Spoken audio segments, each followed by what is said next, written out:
오늘 보실 귀한 하나님의 말씀은 계시록 21장 1절에서 4절까지의 말씀입니다. 오늘 말씀의 제목은 새 예루살렘입니다. 오늘 이 귀한 은혜의 말씀을 통해 우리가 가야 할 분야, 목적지가 어딘지 온전히 깨닫는 귀한 은혜의 시간이 됐으면 하는 바람 간절합니다. 오늘 본문 한 절을 읽고 오늘 말씀을 시작하도록 하겠습니다. 오늘 본문은 이렇게 시작하고 있죠. 또 내가 새하늘과 새 땅을 보니 처음 하늘과 처음 땅이 없어졌고 바다도 다시 있지 않더라. 이렇게 시작하고 있습니다. 우리는 누가복음 21장을 통해 제자들이 예수님께 마지막 때는 언제고 그 마지막 때에 이루어질 징조들은 어떤 것이 있습니까? 라는 질문에 답을 찾다 보니까 오늘 6시간째 이 마지막 때에 대한 우리가 말씀을 보고 있습니다. 이 마지막 때와 징조는 하나님께서 당신의 권한에 주셨고 우리는 그 징조들이 한순간에 한 세대에 걸쳐서 동시다발적으로 일어나면 이 마지막 때가 됐음을 깨닫고 하나님이 주신 지혜로 이 마지막 때를 맞으라는 귀한 은혜의 말씀을 들었습니다. 그리고 스가랴서에서 본 말씀처럼 그 마지막 때는 여호와의 날이라는 말씀을 통해 심판만 있는 것이 아니라 하나님의 백성들에게는 귀한 구원의 날임을 우리들에게 각인시키셨습니다. 그리고 그 모든 것의 시작은 하나님의 사랑이었습니다. 그 하나님의 사랑을 통해서 우리는 여호와의 날을 심판의 날로 맞는 것이 아니라 은혜의 날로 또한 구원의 날로 맞음을 우리는 하나님의 말씀을 통해 기억해 하셨습니다. 그리고 유다서의 말씀을 통해 그 마지막 때 우리는 믿음으로 우리 자신을 세워가며 또한 기도의 응답을 통해 하나님과 소통하고 하나님의 귀한 사랑을 통해 우리가 세워져가며 주 예수 그리스도의 긍휼을 기다리는 삶을 살면 우리가 그 마지막 때를 슬기롭게 이겨내고 맞을 수 있다고 말씀을 드렸습니다. 그리고 지난 시간에 우리는 베드로 후서를 통해 건지시는 분이라는 주제의 말씀을 들었습니다. 사실 그 롯을 우리는 성경을 통해 찾아봤지만 의롭다 칭할 수 있는 근거가 없었습니다. 하지만 하나님은 롯을 의로운 롯이라고 칭하셨죠. 그리고 건지십니다. 그 의미는 우리의 삶이 그렇다는 겁니다. 우리는 우리의 노력을 통해서 우리의 애씀을 통해서 의로운 삶으로 들어갈 수 있는 그런 존재들이 아니라고 말씀을 드렸습니다. 오직 하나님께서 우리를 의롭다 칭하실 때 우리는 의로운 자의 삶으로 들어가고 의로운 자로 인침을 통해 건지심을 받는 하나님의 자녀의 백성임을 기억해 하셨습니다. 우리가 이 땅을 살면서 마지막 때 그러는데 우리는 오늘 이 계시록 본문 말씀을 통해 마지막 때의 의미 또한 우리가 마지막 때에 들어갈 우리의 목적지가 어딘지 그 내용을 살펴보면 우리의 방향 설정이 오늘 분명하게 이루어질 거라 믿습니다. 사랑하는 믿음의 형제 여러분, 오늘 이 본문 말씀을 통해 하나님께서 주신 목적지가 어딘지를 분명히 깨닫는 은혜가 있으시길 바랍니다. 오늘 본문을 보면 새하늘과 새 땅으로 시작을 하고 있죠. 과연 우리가 가는 목적지는 어디일까요? 바로 새하늘과 새 땅, 거룩한 성 예루살렘입니다. 여기서 새라는 의미에 주목을 할 필요가 있는데요. 뉴라는 단어로 이 새라는 단어를 기록하고 있는데 사실 뉴라는 새롭다라는 의미에서는 이 전체적인 의미를 사실 담기는 어렵습니다. 헬라어 원문을 보면 카이네라고 기록이 되어 있는데요. 이 카이네의 의미는 사실 새로워진다에서 그 새롭다가 본질적으로 새로워짐을 의미합니다. 그리고 create, 창조를 의미하죠. 이사야서 65장 17절 18절에서는 새하늘과 새 땅을 이렇게 증언하고 있죠. 제가 읽어보겠습니다. 보라, 내가 새하늘과 새 땅을 창조하나니 이전 것은 기억되거나 마음에 생각나지 아니할 것이라. 너희는 나의 창조한 것을 인하여 영원히 기뻐하며 즐거워할지니라. 보라, 내가 예루살렘으로 즐거움을 창조하며 그 백성으로 기쁨을 삼고. 이렇게 이사야 선지자가 기록으로 이 새하늘과 새 땅의 의미를 남깁니다. 여기서 보시면 새하늘과 새 땅을 창조하나니 이렇게 기록을 하고 있죠. 즉 새의 의미는 새로운 창조를 의미하는 것입니다. 우리가 가는 본향, 목적지는 새하늘과 새 땅입니다. 자, 이 새하늘과 새 땅이 어떤 것인지 오늘 본문 말씀을 찾아보면서 이 새하늘과 새 땅, 거룩한 성 새 예루살렘이 어떤 것인지를 우리가 분명히 안다면 우리는 목적지가 설정이 되는 거고, 그 목적지를 아는 그 삶은 두려움과 또 혼란이나 어려움이 없게 되는 것입니다. 사도 바울의 삶을 통해 보면 사도 바울은 다메섹에서 예수님을 만나죠. 그리고 삶이 완전히 바뀝니다. 그 증언을 사도행전에서는 이렇게 기록하고 있죠. 사도행전 20장 24절입니다. 한번 제가 읽어보겠습니다. 나의 달려갈 길과 주 예수께 받은 사명 곧 하나님의 은혜의 복음 증거하는 일을 마치려 하면은 나의 생명을 조금도 귀한 것으로 여기지 아니하노라. 이런 고백이 어떻게 나올 수 있었을까요? 나의 생명을 조금도 귀한 것으로 여기지 아니한답니다. 사실 자신의 생명보다 귀한 것이 있을까요? 사도 바울은 다메섹에서 부활하신 예수님을 만나고 완전히 새 사람이 되죠. 그리고 복음 전도하는 것에 모든 것을 전심전력을 다합니다. 사도 바울은 부활하신 예수님을 만나는 순간 자신이 갈 곳을 보게 된 겁니다. 오늘 본문 말씀의 제목은 새 예루살렘이죠. 우리는 그 새 예루살렘, 새하늘과 새 땅을 얼마나 확신하고 계시나요? 사도 바울은 그 자신의 목적지가 어떠한 상황과 형편에서 그 복음의 전도의 사명을 다하고 삶이 다했을 때 그 마지막 목적지에는 예수님이 계신 것을 알았습니다. 예수님이 그곳에 계신 것을 알기 때문에 사도 바울은 달려갈 길을 달려갈 수 있었죠. 그리고 완주할 수 있었던 겁니다. 우리가 이 땅을 살면서 마지막 때라는 이 단어에 두려움이 있으십니까? 그렇다면은 오늘 이 계시록 21장의 말씀을 통해 희망을 가지시기 바랍니다. 우리의 삶은 이 목적지를 향해서 가는 것이고, 이 목적지가 확실히 보인다면 이 땅의 고난은 고난이 아닌 것입니다. 베드로가 고백한 것처럼 영원한 영광을 위한 잠깐의 고난이 우리의 삶일 수밖에 없다는 겁니다.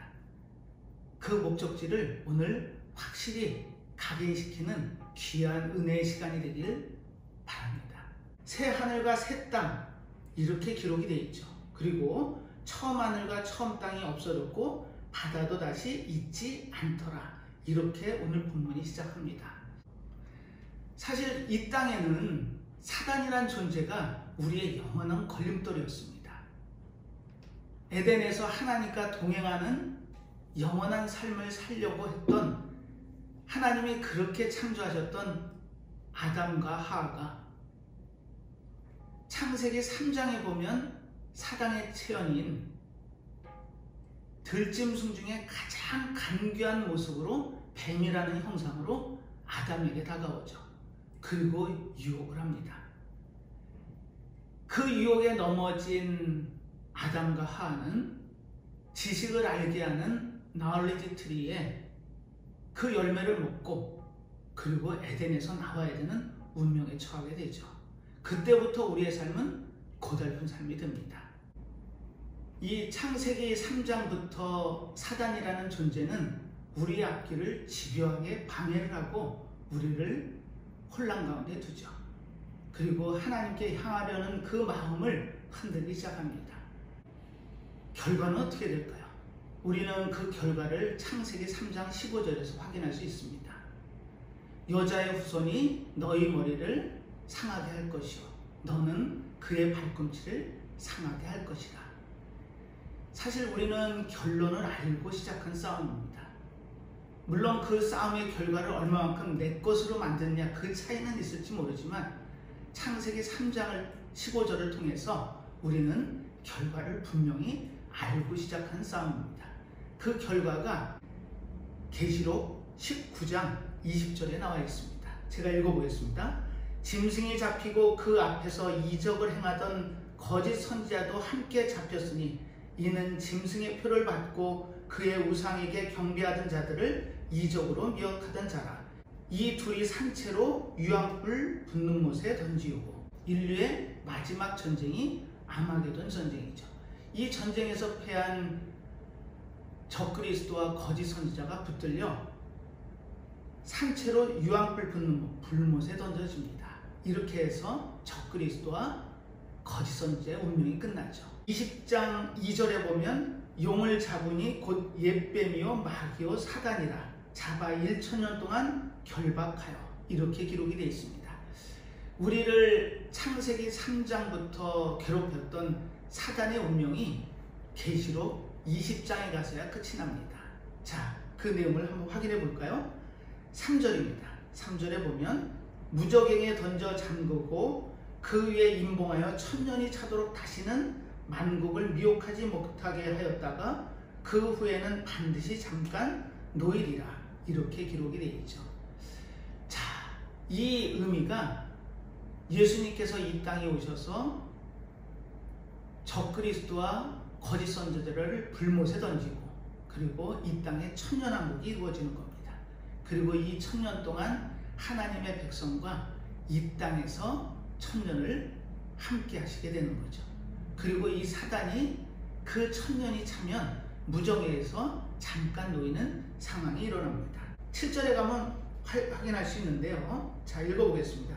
1000년이 참에 사단이 그 옥에서 놓여 8절 나와서 땅의 사방 백성 곧 곡과 마곡을 미혹하고 모아 싸움을 붙이리니 그 수가 바다물에 같으리라. 그리고 9절에 저희가 지면에 널리 퍼져 성도들의 진과 사랑하는 성을 두르매 하늘에서 불이 내려와 저희를 소멸하고. 그리고 10절에 사단의 결론에 도달하게 됩니다. 또 저희를 미혹하는 마귀가 불과 유황못에 던지우니 거기는 그 짐승과 거짓 선지자도 있어 세세토록 밤낮 괴로움을 받으리라. 이렇게 기록이 되어 있습니다.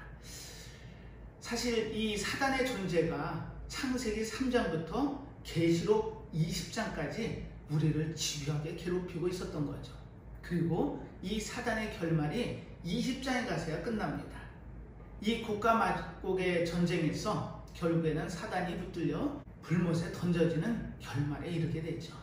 자, 그리고 21장, 22장은 성경의 마지막 두 장입니다. 그렇다면 우리는 성경 전체를 봤을 때 창세기 1, 2장 그리고 계시록 21장, 22장만 사단의 존재가 없는 그런 세상을 우리가 맞았던 겁니다. 우리는 이 21장에 기록되어 있는 새하늘과 새 땅, 이 땅이 우리의 목적지임을 어떻게 할 수 있을까요? 사실 이 계시록 20장에 보면은 앞절에 우리는 중요한 사건을 하나 접하게 됩니다.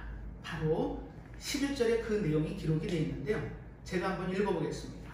또 내가 크고 흰 보좌와 그 위에 앉으신 자를 보니 땅과 하늘이 그 앞에 피하여 간데 없더라. 그리고 12절에는 또 내가 보니 죽은 자들이 물온대소하고 그 보좌 앞에 섰는데 책들이 펴있고 또 다른 책이 펴졌으니 곧 생명책이라. 죽은 자들이 자기 행위를 따라 책들에 기록된 대로 심판을 받으니.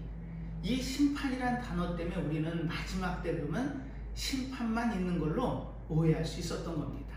하지만 이 계시록은 누가 기록을 했죠? 바로 사도 요한이 인생의 말미에 반모섬에 갇히게 됩니다. 그리고 이 반모섬에 갇혀서 주 예수 그리스도의 계시라 하면서 이 요한계시록을 기록하고 있죠. 예수님께서 그 마지막 때의 모습도 우리가 가야 할 본향인 목적지를 정확하게 계시록을 통해 여러 가지 상징 또 여러 가지 말씀을 통해 마지막 때의 모습을 기록하고 있었던 겁니다.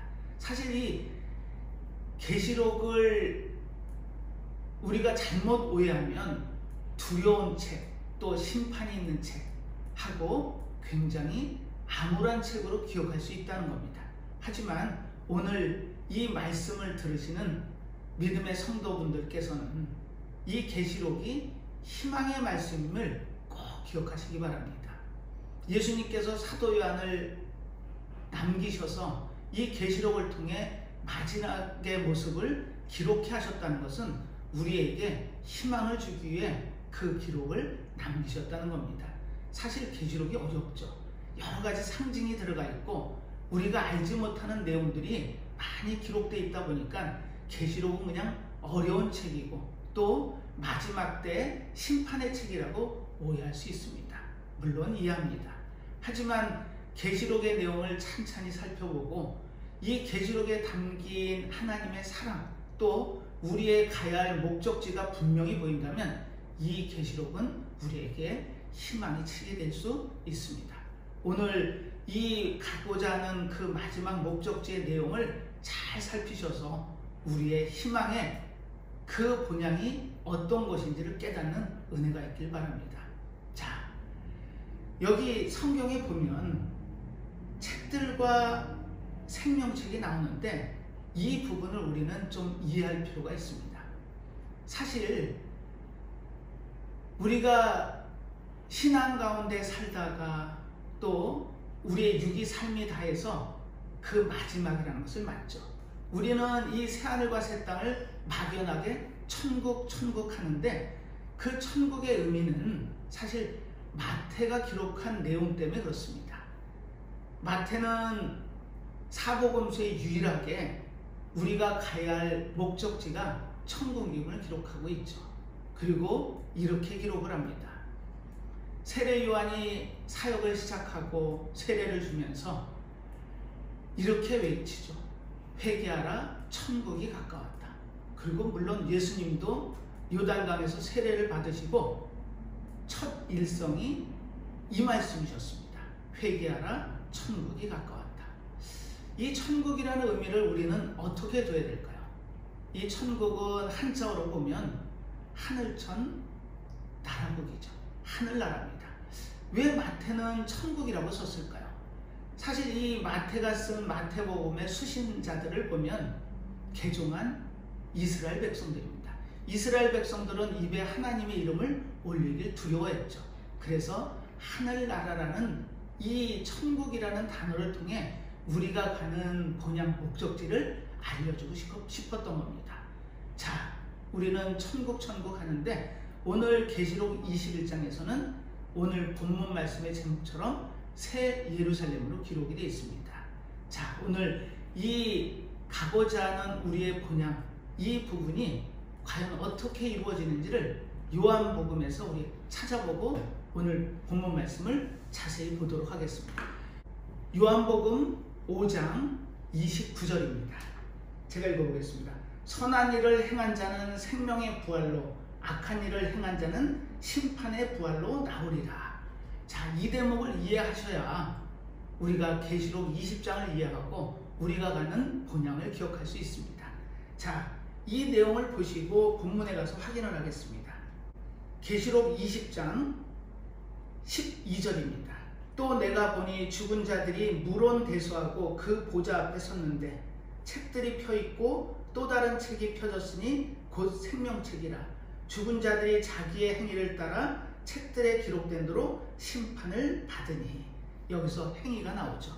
사실 이 행위의 의미는 우리가 잘못 오해하면은 우리의 공로, 우리의 노력을 상징할 수 있는데 사실은 이 행위는 그 의미가 아닙니다. 우리의 믿음의 근간을 어디에 세우는지를 통해서 이 행위가 갈린다는 겁니다. 자, 부활이 두 가지 부활이 있다는 걸 우리는 요한복음을 통해서 확인했습니다. 생명의 부활, 또 심판의 부활. 자, 이 내용을 우리는 확인해 보기 위해 데살로니가 전서 4장 13절을 한번 제가 읽어보겠습니다. 형제들아, 자는 자들에 관하여는 너희가 알지 못함을 우리가 원치 않으니 이는 소망 없는 다른 이와 같이 슬퍼하지 않게 하려 함이니라. 이렇게 기록이 되어 있습니다. 사실 이 자는 자에 우리의 답이 있습니다. 자는 자는 우리가 육의 삶을 살면서 과연 어디에 목적지를 둬야 되는지를 확실하게 알 수 있는 단어가 자는 자입니다. 이 땅에 예수 믿고 살다 육의 삶이 다한 사람들을 성경은 자는 자로 기록하고 있었던 겁니다. 즉 생명의 부활을 강조하고 있었던 거죠. 15절입니다. 우리가 주의 말씀으로 너희에게 이것을 말하노니 주 강림하실 때까지 우리 살아남아있는 자도 자는 자보다 결탄코 앞서지 못하리라. 자는 자보다 결탄코 앞서지 못한답니다. 그리고 16절은 이렇게 기록하고 있죠. 주께서 호령과 천사장의 소리와 하나님의 나팔로 친히 하늘로 쫓아 강림하시니 그리스도 안에서 죽은 자들이 먼저 일어나고, 여기서 죽은 자들이 먼저 일어나는 것이 요한복음에 기록되는 생명의 부활입니다. 그리고 17절에 그 후에 우리 살아남은 자도 저희와 함께 구름 속에서 끌어올려 공중에서 주를 영접하게 하시리니 그리하여 우리가 항상 주와 함께 있으리라. 이렇게 기록이 되어 있습니다. 이처럼 예수님이 마지막 때 우리를 구원하기 위해 다시 오신다고 약속하셨습니다. 지금 생명의 부활과 심판의 부활을 통해 우리는 마지막 심판을 맞습니다. 하지만 생명의 부활한 자들은 둘째 사명에 들어가지 않고 생명책에 기록된 대로 영원한 삶을 살게 된다는 게 계시록의 결론이었던 거죠. 20장 13절입니다. 바다가 그 가운데서 죽은 자들을 내어주고 또 사망과 음부도 그 가운데서 죽은 자들을 내어주매 각 사람이 자기의 행위대로 심판을 받고, 그리고 14절 사망과 음부도 불못에 던지우니 이것은 둘째 사망 곧 불못이다. 하지만 15절에 누구든지 생명책에 기록되지 못한 자는 불못에 던지우리라. 자, 이렇게 기록이 되어 있습니다. 우리는 이 20장의 결론을 통해 우리가 갈 곳이 불못이 아님을 분명히 알 수 있습니다. 우리는 오늘 본문 말씀을 통해서 마지막 때에 들어가게 되는 그 마지막 본향이 어디인지를 깨닫는 은혜가 있으면 하는 바람 간절합니다.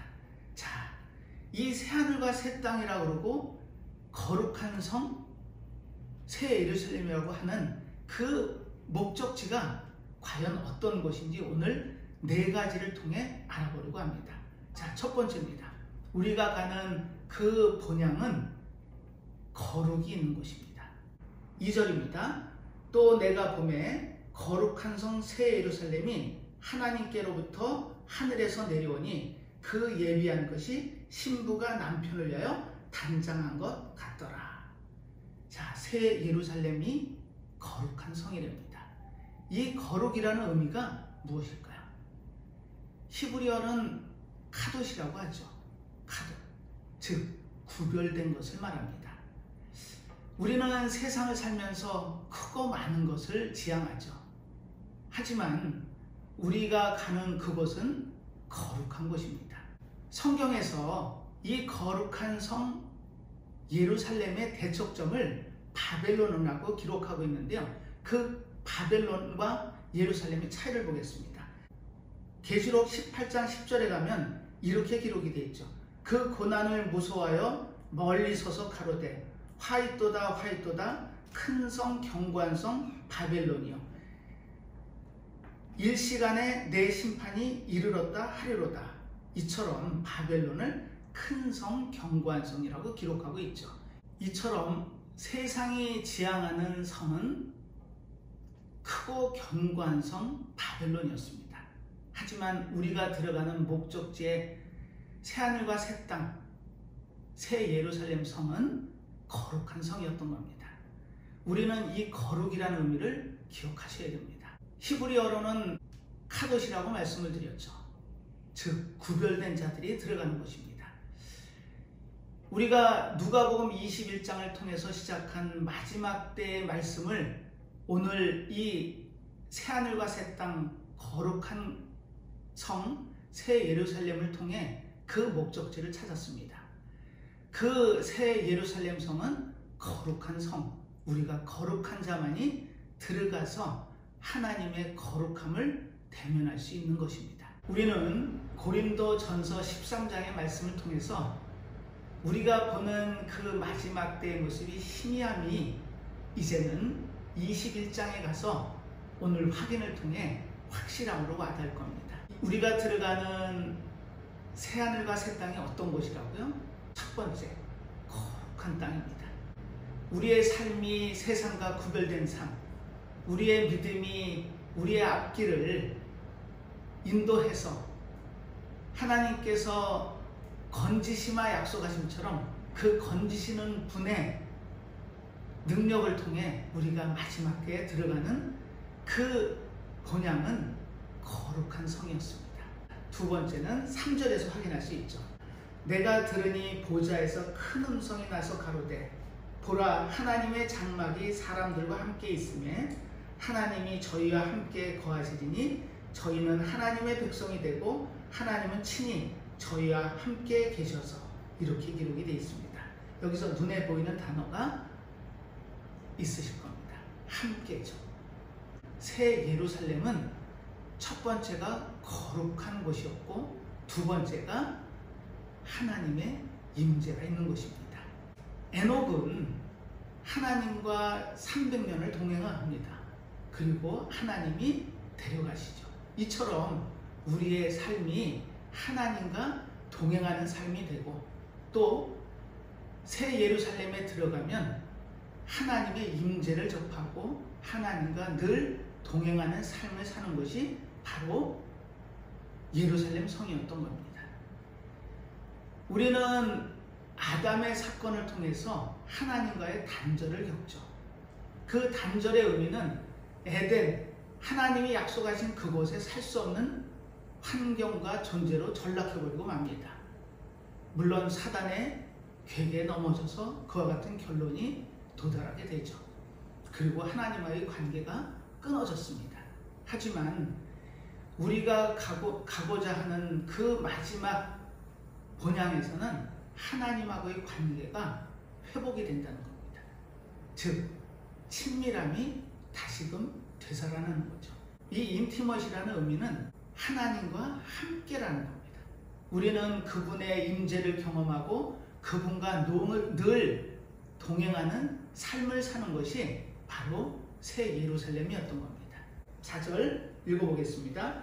모든 눈물을 그 눈에서 씻기심에 다시 사망이 없고 애통하는 것이나 곡하는 것이나 아픈 것이 다시 있지 아니하리니 처음 것들이 다 지나갔음이로라. 새 예루살렘에서는 눈물이 다시는 있지 않고 사망도 없고 애통하는 것이나 곡하는 것이나 아픈 것도 없이 우리의 모든 고난과 고통이 사라진다는 것입니다.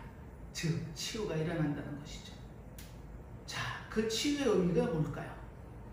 우리는 하나님의 위로를 받는 자들입니다. 이 땅의 삶에서 고달프십니까? 또 힘드십니까? 그러면 우리의 본향에 들어갔을 때 그 모든 것이 없는 치유의 삶, 위로의 삶을 사는 것이 그것임을 기억하시기 바랍니다. 우리는 이 계시록 21장을 통해서 우리가 가야 할 새하늘과 새 땅이 어떤지를 찾아보고 있습니다. 우리는 이 땅에 살면서 많은 고난 가운데 있죠. 늘 어려운 가운데 있습니다. 하지만 새 예루살렘에 들어가면 우리는 이제는 그 고난에서 해방될 수 있습니다. 우리를 치유하시겠다고 약속하신 하나님의 약속이 있는 것이 그 새 예루살렘을 기억하시기 바랍니다. 우리가 갖고 있는 고통, 고난, 죽음, 이 모든 것이 없어지는 것이 바로 이 새 예루살렘을 기억하시기 바랍니다. 자, 그리고 네 번째가 영광과 존귀가 있는 것입니다. 11절에 이렇게 기록이 되어 있죠. 하나님의 영광이 있음에 이렇게 기록이 되어 있습니다. 그리고 그 성의 빛이 지극히 귀한 보석 같고 벽옥과 수정같이 맑더라. 그리고 23절에 가면 그 성은 해나 달의 비침이 쓸데없으니 이는 하나님의 영광이 비치고 어린 양이 그 등이 되심이라. 이처럼 기록이 되어 있죠. 자, 그것이 어떤 것이라고요? 하나님과 영광과 존귀의 만남이 이루어지는 것이 바로 새 예루살렘을 기억하시기 바랍니다. 그것은 어떤 것도 없는 26절의 기록처럼 사람들이 만국의 영광과 존귀를 가지고 그리로 들여오겠고, 27절 무엇이든지 속된 것이나 가증한 일 또는 거짓말하는 자는 결코 그리로 들어오지 못하되 오직 어린 양의 생명책에 기록된 자들 뿐이라. 이렇게 기록이 되어 있습니다. 자, 이처럼 생명책에 기록이 되어 있다. 이 확신이 드시나요? 우리는 그 확신을 계시록 20장에서 확인했습니다. 생명책에 기록이 되어 있는 것은 우리의 행위대로랍니다. 우리의 행위는 어디에 초점이 맞춰져 있나요? 이 행위의 기준은 다른 것이 아닙니다. 예수님께서 말씀하셨던 것처럼 그 믿음의 근간을 반석에 세운 자, 그 반석에 세웠다는 의미는 예수님이 이 땅에 오셔서 하신 사역을 정확하게 의미를 깨닫고 기억한 자들입니다. 예수님께서 이 땅에 오신 이유는 우리의 죄의 문제를 해결하시기 위해 오셨죠. 예수님께서는 반석 위에 세운 믿음을 지혜로운 자라고 칭찬하셨습니다. 과연 우리는 믿음을 어디에 세우고 계시나요? 반석 위에 세우고 계시나요? 그 반석에 세운 행위를 생명책에 기록하신답니다. 사실 우리는 이 구속이라는 단어를 생각했을 때 한 가지를 간과하고 있죠. 즉, 예수님의 대속하심을 통해 우리의 죄가 사해졌다는 것까지만 기억을 하다 보니까 구속의 의미를 정확하게 기억하지 못하고 있었던 겁니다. 우리의 소유가 나에서 하나님께로 바뀌었다는 사실을 우리는 간과할 수 있다는 겁니다. 자, 구속의 의미가 뭐라고요? 이 땅에 사는 하나님의 자녀의 백성들을 하나님께서는 건지시죠. 우리는 베드로후서를 통해 그 건지심의 의미를 찾아봤습니다. 롯을 의로운 롯이라고 칭하시죠. 이 의롭다라는 것은 하나님의 인치심입니다. 즉, 우리는 예수님이 이 땅에 오셔서 우리의 죄의 싹을 해결하시기 위해 십자가에서 보혈의 피를 흘리시죠. 그리고 그 보혈의 피값으로 우리가 죄사함을 받는 겁니다. 그리고 한 가지 간과해서는 안 되는 사실이 그 순간부터 우리의 소유가 나에서 하나님께로 넘어갔다는 겁니다. 우리의 삶이 하나님께 있고 하나님의 소유라는 것을 깨닫는다면 우리의 행위는 반석에 세워지는 겁니다. 자, 오늘 이 계시록 말씀을 통해서 우리는 우리가 가고자 하는 그 목적지를 찾아봤습니다. 그것은 첫 번째가 거룩한 것입니다. 그리고 두 번째, 하나님의 임재가 있는 것입니다. 하나님께서 우리와 동행하시고 함께 하시는 그곳이 우리가 가는 새 예루살렘이었던 겁니다. 그리고 세 번째가 치유와 위로가 이루어지는 땅이 우리가 가고자 하는 목적지 새 예루살렘이었던 겁니다. 우리는 그곳에서 영원한 삶을 보장을 받게 되는 겁니다. 그리고 네 번째가 존귀와 영광입니다. 우리는 영광과 존귀함을 가지고 생명책에 들어간 자들이 들어가는 것이 그 새 예루살렘을 오늘 본문을 통해 찾아봤습니다. 우리는 6시간에 걸쳐 마지막 때가 언제이고 그 징조가 무엇인지를 찾다가 우리의 목적지에 다다랐습니다. 하나님께서는 우리에게 이 마지막 목적지가 어떤 것임을 본문 말씀을 통해 알려주셨습니다. 그리고 이렇게 말씀을 하시죠. 5절입니다. 보좌에 앉으신 이가 가라사대 보라 내가 만물을 새롭게 하노라 하시고 또 가라사대 이 말은 신실하고 참되니 기록하라 하시고, 그리고 6절입니다. 중요합니다. 또 내게 말씀하시되 이루었도다 나는 알파와 오메가요 처음과 나중이라 내가 생명수 샘물로 목마른 자에게 값없이 주리니, 이렇게 기록이 되어 있죠. 자, 이 내용이 이루었답니다. 사실 이 고백을 예수님께서 가상 7원의 6번째 말씀으로 남기시죠. 다 이루었던, 원어상으로는 테텔로의 스타일. 하나님께서는 이 땅의 모든 것을 이루어 가시는 분임을 기억하시기 바랍니다. 그리고 알파와 오메가랍니다. 사실 이 알파라는 것은 헬라어 철자의 첫 글자가 알파죠. 그리고 마지막 철자가 오메가입니다.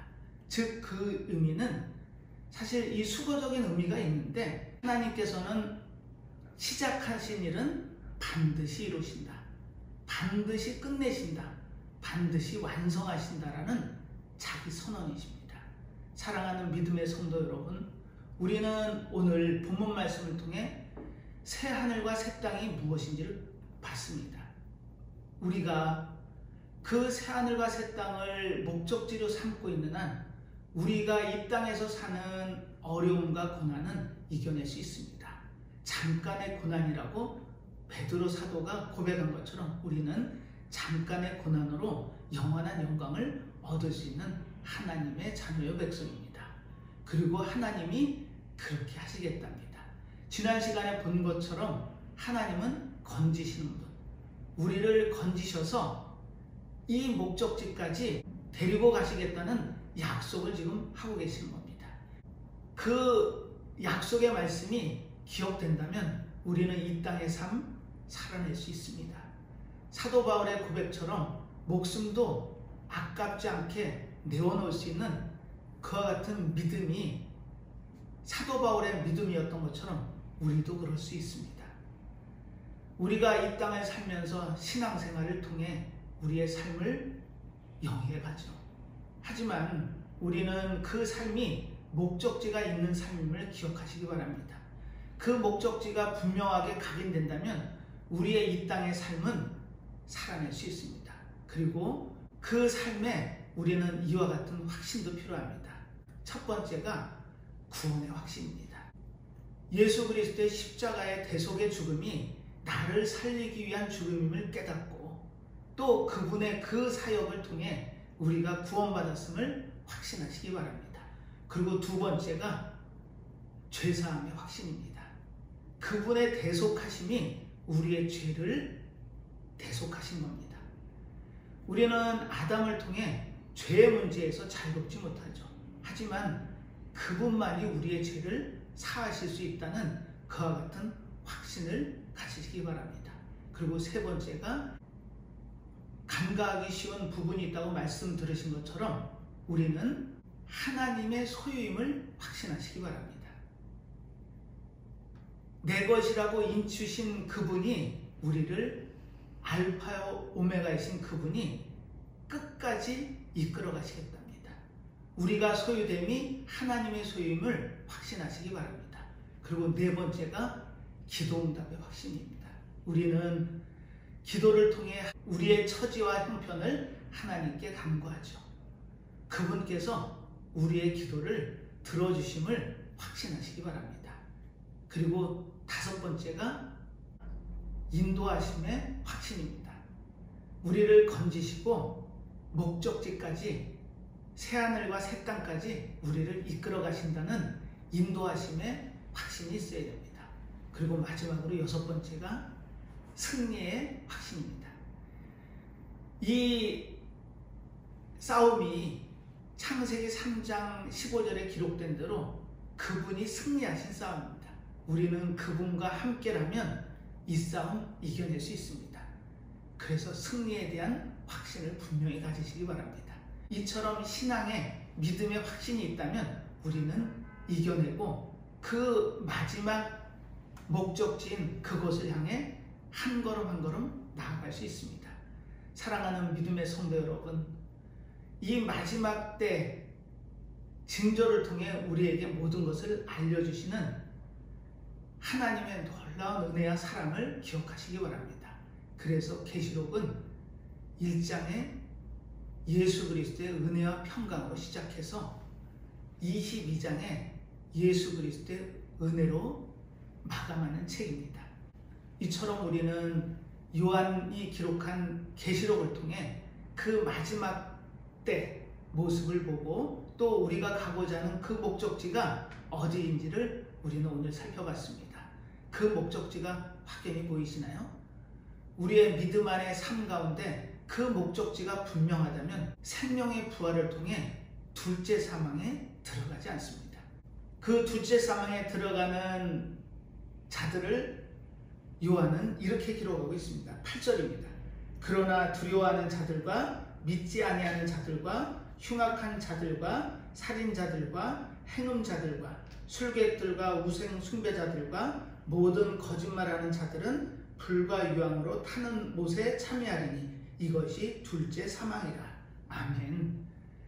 생명책에 기록되어 있는 생명의 부활을 통해 마지막 백보자 심판에서 우리는 둘째 사망으로 들어가는 게 아니라 영원한 삶, 조의 생명을 갖고 영원한 삶으로 들어가는 하나님의 자녀여 백성임을 기억하시기 바랍니다. 계시록에 기록되어 있는 희망과 소망의 말씀을 기억하시고 이 계시록에 기록되어 있는 마지막 목적지가 어디인지를 분명히 각인시켜서 이 땅의 삶 가운데 어렵고 힘들 때마다 그 희망의 메시지를 통해 힘을 내서 주님이 기뻐하시는 삶 가운데 나아가는 우리 사랑하는 믿음의 성도들 다 되시기를 예수님의 이름으로 축원하면서 오늘 말씀을 마치도록 하겠습니다.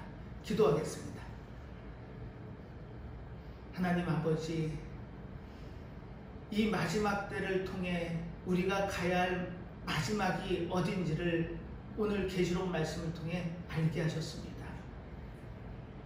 이 마지막 때 우리들이 가고자 하는 그 본향이 어디인지를 깨닫게 하시고 그것은 거룩한 곳이고 하나님의 임재를 통해 우리가 끊어져 있던 하나님의 관계가 회복되어 친밀함이 회복이 되고 또한 우리가 취함과 위로함을 통해 어떠한 고난과 죽음과 그 모든 슬픔이 없어지는 그와 같은 곳에서 영광과 존귀 가운데 마지막 삶을 주님과 동행하면서 맞을 수 있는 귀한 목적지가 있음을 오늘 말씀을 통해 가르쳐 주셨습니다.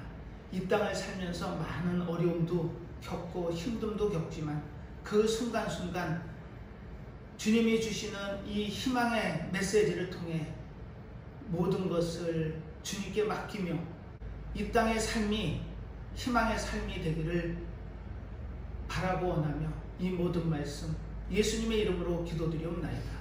아멘.